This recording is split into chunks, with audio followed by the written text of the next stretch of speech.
Assalamualaikum warahmatullahi wabarakatuh. Perkenalkan, kami dari kelompok 6. Kami di sini akan mempresentasikan materi yang berjudul Akulturasi dan Perkembangan Budaya Islam. Sebelum itu, izin kami untuk memperkenalkan diri. Saya Bayu Adinata sebagai moderator. Selanjutnya, saya Zahra Syafitri sebagai penyanyi 1. Selanjutnya, saya Eltan Siamanya sebagai penyanyi 2. Selanjutnya, saya Fitria Rahmaniza sebagai penyaji 3. Saya kembalikan ke moderator. Baik, terima kasih. Baik, untuk mempersingkat waktu, mari kita panggilkan penyanyi 1. Kepada Zahra, dipersilakan untuk menjelaskan materinya. Baik, terima kasih kepada moderator. Di sini saya akan menyampaikan materi mengenai akulturasi dan perkembangan kebudayaan Islam di Indonesia. Nah, sebelumnya, teman-teman ada yang tahu nggak apa itu akulturasi? Akulturasi adalah percampuran dua kebudayaan atau lebih yang saling bertemu dan saling mempengaruhi, atau singkatnya perpaduan antar kebudayaan. Nah, berkembangnya kebudayaan Islam di Indonesia ini telah menambah khasana budaya nasional di Indonesia, serta ikut memberikan dan menentukan corak kebudayaan di Indonesia. Nah, akan tetapi berkembangnya kebudayaan Islam di Indonesia ini tidak menggantikan kebudayaan yang sudah ada, sehingga terjadinya akulturasi antara kebudayaan Islam dengan kebudayaan yang sudah ada.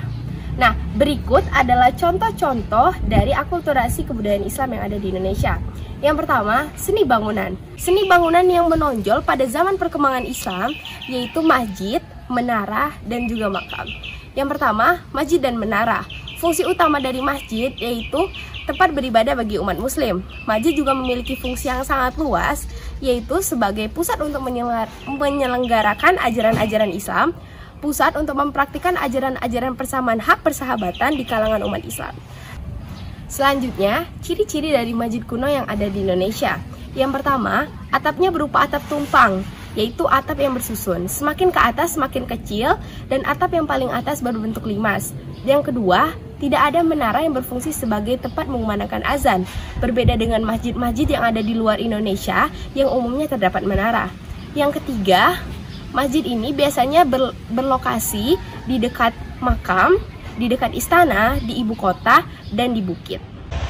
Selanjutnya yang kedua yaitu makam. Makam-makam ini biasanya terletak di dekat Masjid Agung bekas kota pusat kesultanan. Makam-makam yang terletak di tempat ini itu masih menunjukkan kesinambungan tradisi unsur kepercayaan terhadap roh nenek moyang yang sebenarnya sudah dalam pengejauhan tahan pendirian punden-punden berudak megalitik. Nah, berikut adalah tradisi-tradisi pemakaman yang sebenarnya bukan dari ajaran Islam. Oke, baik. Itulah presentasi dari saya kembalikan kepada moderator. Baik, terima kasih. Langsung saja kita panggilkan penyanyi 2. Kepada Manda, dipersilakan. Baik. Baiklah, terima kasih kepada moderator. Seni ukir. Pada masa perkembangan Islam di Indonesia, seni patung dan melukis makhluk hidup tidak diperbolehkan dalam ajaran Islam. Oleh karena itu, dia tidak berkembang. Berbanding terbalik dengan seni ukir dan seni pahat yang terus berkembang hingga saat ini. Berikut adalah contohnya. Baiklah, yang pertama, hikayat. Hikayat adalah karya sastra yang berisi cerita ataupun sejarah. Yang kedua yaitu babat, sama seperti hikayat namun isinya tidak berdasarkan dengan fakta. Yang ketiga yaitu syair, karya sastra yang berisi sajak-sajak yang terdiri dari 4 baris. Baiklah, yang keempat adalah suluk. Suluk adalah karya sastra yang berupa kitab-kitab dan menjelaskan tentang tasawufnya. Baiklah, terima kasih, saya kembalikan kepada moderator. Baik, terima kasih. Langsung saja kita panggilkan penyanyi 3. Kepada Fitria, dipersilakan. Baiklah, saya akan menjelaskan tentang kesenian di dalam ilmu sejarah dan perubahan-perubahan yang terjadi pada kalender Islam. Apakah kalian tahu apa yang disebut dengan kesenian sejarah? Sejarah kesenian yaitu bidang studi yang mempelajari tentang perkembangan seni dan budaya. Di Indonesia, Islam menghasilkan kesenian sejarah yang bertujuan untuk menyebarkan ajaran Islam. Kesenian sejarah itu termasuk yang pertama ada permainan debus. Seperti yang kalian lihat di sini, permainan debus yaitu yang pada puncak acaranya para penari menusukkan benda tajam ke tubuhnya. Dan tarian ini umumnya diawali dengan pembacaan ayat-ayat Al-Quran dan sholawat Nabi. Yang kedua ada seudati. Seudati berasal dari Aceh. Seudati berasal dari kata syaidati, yaitu permainan orang-orang besar. Tarian ini umumnya dimainkan oleh 8 penari. Yang ketiga ada permainan wayang. pertunjukan wayang, termasuk wayang kulit.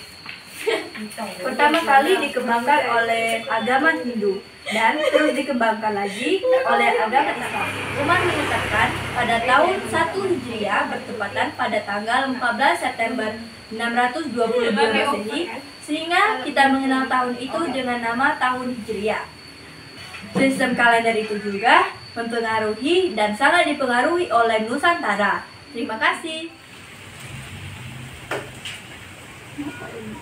Nah, kesimpulan dari materi yang telah dipresentasikan, kebudayaan Islam masuk ke dalam Indonesia pada abad ke-7 Masehi. Kemudian, berakulturasi dengan kebudayaan yang sudah ada lebih dulu di Indonesia. Bentuk akulturasi tersebut ialah 1. Seni bangunan. Seni bangunan, contohnya makam dan masjid. 2. Seni ukir, contohnya kaligrafi. Aksara dan seni sastra, contohnya hikayat, syair, babat, dan suluk. 4.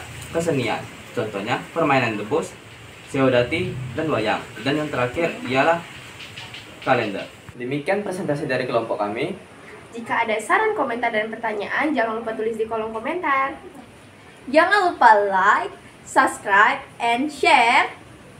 Terima kasih sudah menonton video kami. Semoga menambah wawasan kalian tentang ilmu sejarah.